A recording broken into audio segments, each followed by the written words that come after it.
Good afternoon, everyone.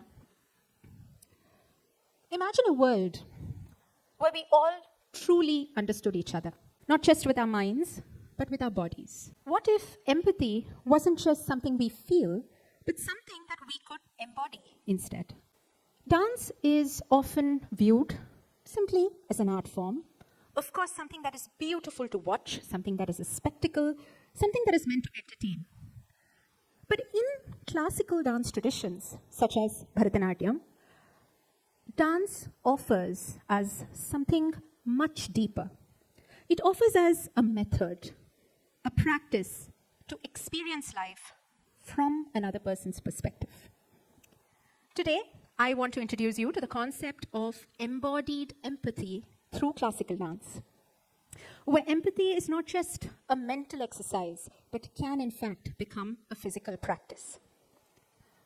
We all use the word empathy quite often, and I feel at times very loosely, because I really believe that true empathy isn't as easy as it sounds. In fact, as human beings, we often, I think, struggle to truly connect with one another at a deep and a meaningful level. Our assumptions, biases, and quick judgments often get in the way of being able to see the other person fully and wholly. So I'd like to speak to you today about two ideas where I find that the struggle with empathy is most real in our everyday lives, and how in both these instances, dance has allowed me an alternate and a truer pathway to empathy. The first one is the notion of beauty. Let's say I describe to you in words a mystical entity from the age-old Tamil war traditions. She is an apparition. Dry, matted locks of hair, large, swaying breasts, ungainly walk, wearing snakes and creepy crawlies for her adornment. She comes alive after war on the prowl for the bones of the dead enemy soldiers. She holds in her hand the beheaded soldiers, the skulls of the beheaded soldiers, and their gouged out eyes becomes her favorite meal. Now, I cannot access an entity such as this without a vaster, more universal understanding of beauty. And that understanding I can only dare to have through my body and through movement. In spoken words, I often feel forced to use adjectives that would guide your thought. I could say, she's beautiful, she's gory, she's terrifying. Oh, what a joy to see her. But when we use words to describe, we are also narrowing meaning in some sense, pushing the listener towards one interpretation, one conclusion. In classical dance, the body becomes the language. And it is a language that can hold multiple meanings simultaneously. A language that doesn't need to force you into one box or another. Movement allows for layers to coexist without forcing one truth to outweigh the other. In doing this, we make space. And in making space, we create the right atmosphere for true empathy to sprout. I'd now like to share for you a small excerpt of this mystical entity, this apparition, and how she looks in movement.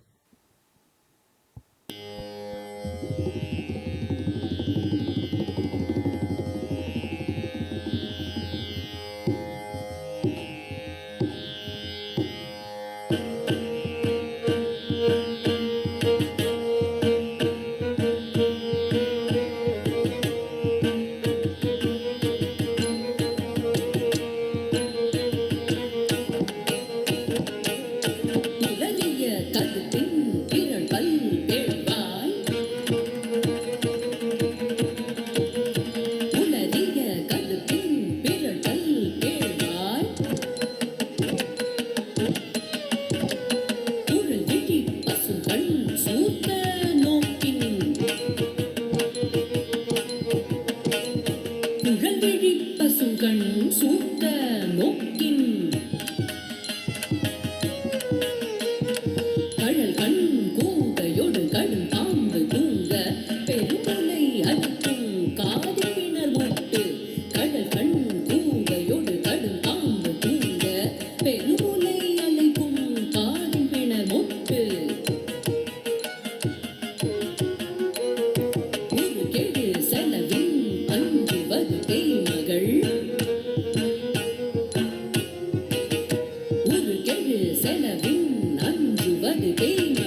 of identity. As I started exploring the world of movement in a deeper way, I was often told by my teacher, learn to be vulnerable as a performer. I wondered, when did being vulnerable become a desired quality? Soft does not mean a lack of strength, she would say. A graceful movement cannot be devoid of power. How can these seeming opposites coexist? These cues slowly started to recalibrate my mind to understand that the world cannot be reduced to neat categories. Graceful does not always mean fragile. Strong does not always mean rigid. And when we start to internalize such an understanding, we begin to discard the binary boxes that limit our perception. We see that the world is not just black or white, masculine or feminine, good or bad. Instead, everything exists along a spectrum, and movement, particularly movement through dance, gives us access to this nuanced, analog experience of the world. Without falling into the trap of stereotypes and social conditioning, can I access an identity which is not my own? How might the dance of an ungendered body look like? In doing this, a very fundamental and powerful truth hit me, that Bharatanatyam as a movement vocabulary itself was not gendered. Through dance, I was able to recognize the independence between three things: the physical body, the way this physical body moves, and most importantly, the way the body feels when it moves. In realizing this, my body no longer felt like a boundary. It became a canvas, once again, capable of holding multiple identities at once: the male, the female, and everything in between. An example, an excerpt to see how one can negotiate with this idea of gender as a spectrum through movement. Shyamam Rupena Pratimam Buddham Saumyam Saumya Gunopetam Tam Buddham Pranamamyaham.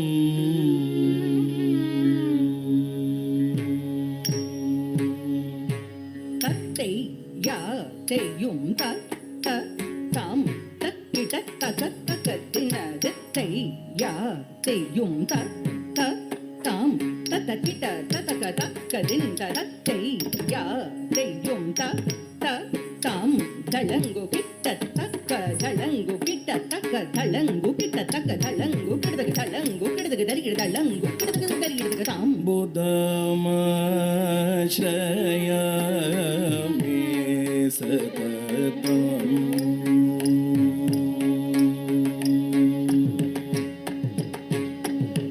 Buddhamashayami Satatam Suravinutam Chandratarasutam Buddhamashayami Satatam Suravinutam Chandratarasutam Buddhamashayami Satatam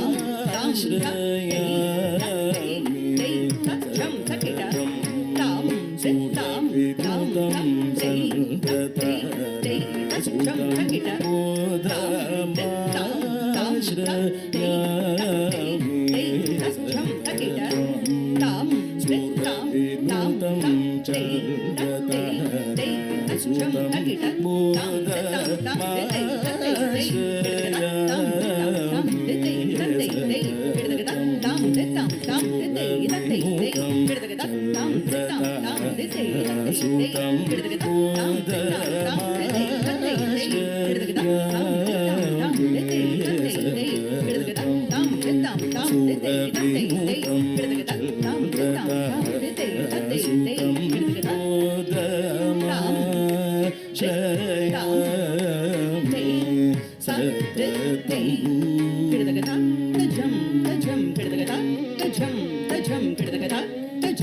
Chandratarasutam Kuma समयुज्यम्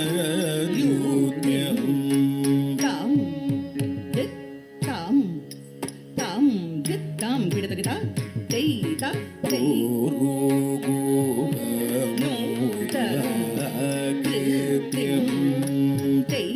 தெய் தா தெய் தெய் தா தெய் கிடதகதா தெய் தா தெய்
किल्बिषादिरहितं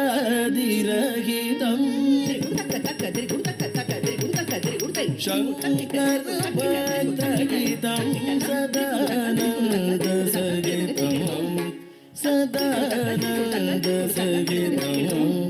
सदानन्दसहितं